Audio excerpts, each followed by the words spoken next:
Elisa Star, Leathermouth, breathtaking, so bizarre. Elisa Star, she's your friend. Hi everyone, welcome to Elisa Star's Thought of the Day. Today's Thought of the Day is about some DV that happened near me, so trigger warning. This is going to be about DV. So we're going to do the snarky card of the day right now instead of at the end of the episode. Thought of the day is brought to you by Snarky Cards, brutally honest greeting cards. You can get 25% off all Snarky Cards today at snarkycards.etsy.com. Coupon code is THOUGHTS because this is my thoughts. I mean, it should really have just been thought of the day, but I do that thing where you're staring at the word and you're thinking about it so much that it doesn't feel like a real word anymore, so I panicked. THOUGHTS for 20% off all Snarky Cards today. Today's Snarky Card of the day is Dear You. You're super fucking lovable. Sincerely, everyone. Get this snarky card and more at snarkycards.etsy.com. The coupon code, again, THOUGHTS.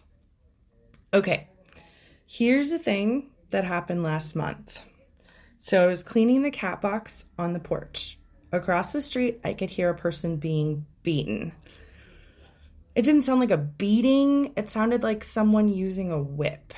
And after each whip, you could hear screams for help. The scream sounded like the kind of keening you do when someone you love has died. I stood there listening, trying to decide what to do. I've known people who have been beaten on before. If a cop shows up, they make it worse. Cops throw their own beatings in. They arrest everyone in the room without trying to figure out what happened. Oftentimes, an abuser claims to be a victim and it just gets confusing, so the cops don't try to wade through it. Or they do nothing except leave a card / make a call to social services, and social services can also send you to jail for being in an abusive relationship. They can fuck with your life. So cops were not one of my options. There are 1,000 people on my block. And we could all fucking hear. People pass by and I watched them ignore the whipping and the screams. But I just stood there like, what the fuck? Just staring at the apartment complex. There are hundreds of apartments across the street from me. I was just trying to figure out which apartment it was coming from, but there was no way to know. I got really mad. I used my low, angry voice. Stop beating him. We can all hear you. The whole block can hear you. Nobody deserves that. Stop, I yelled. I know you know this. I'm loud as fuck. So I know they could hear me. Everyone could hear me. Everyone on the sidewalk kept walking. Nobody looked up at me or the screams. Nobody stopped. The whipping paused. And I started rinsing out the litter box. Then it started again. We can still hear you. Stop it, or I'll come over there and let you beat on me. That is not a convincing threat, I know, I yelled. I know it sounds like a dumb thing to just yell, that you're not yelling something convincing, but I think I just need to make a joke for my sake in the middle of it, or even acknowledge that I didn't know what to do.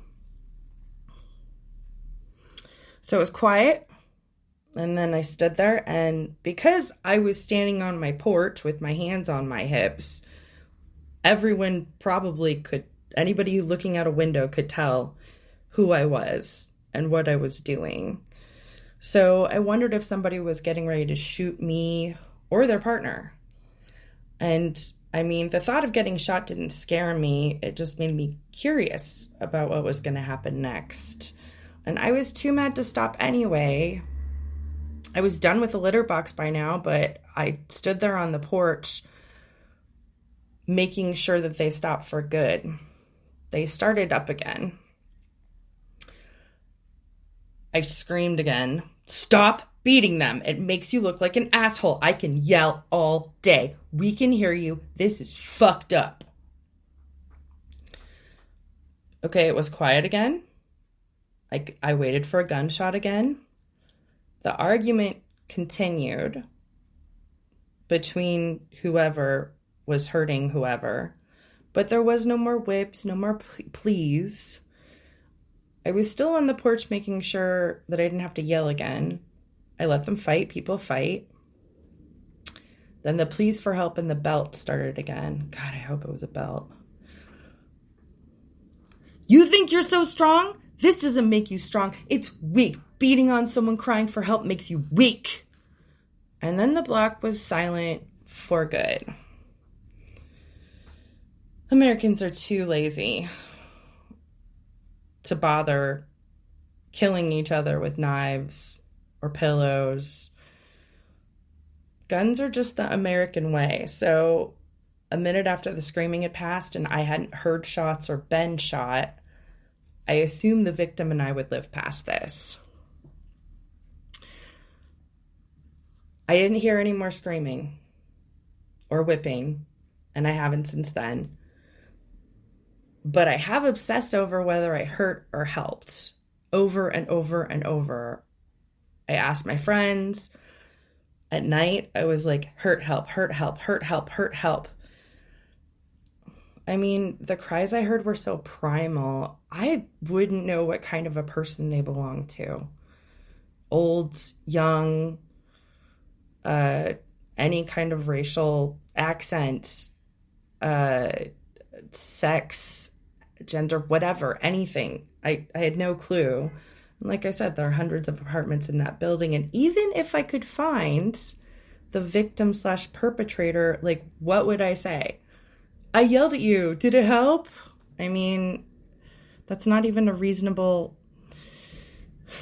So I realized that wanting to know the ending was about me, not helping other people. I have to just let it fucking go and be okay with the thing I did without reassurance, because it wasn't about me. So if you've ever been attacked, I want you to know that you didn't deserve it either. You're lovable, and love doesn't mean being beaten up or psychologically hurt. You deserve safety. People should be nice to you, and you should laugh every day. You should be treated like someone of value. I want you to think of yourself as worthwhile. You deserve good things because you're super fucking lovable. Elise a star, Elise a star. Blabbermouth, breathtaking, so bizarre.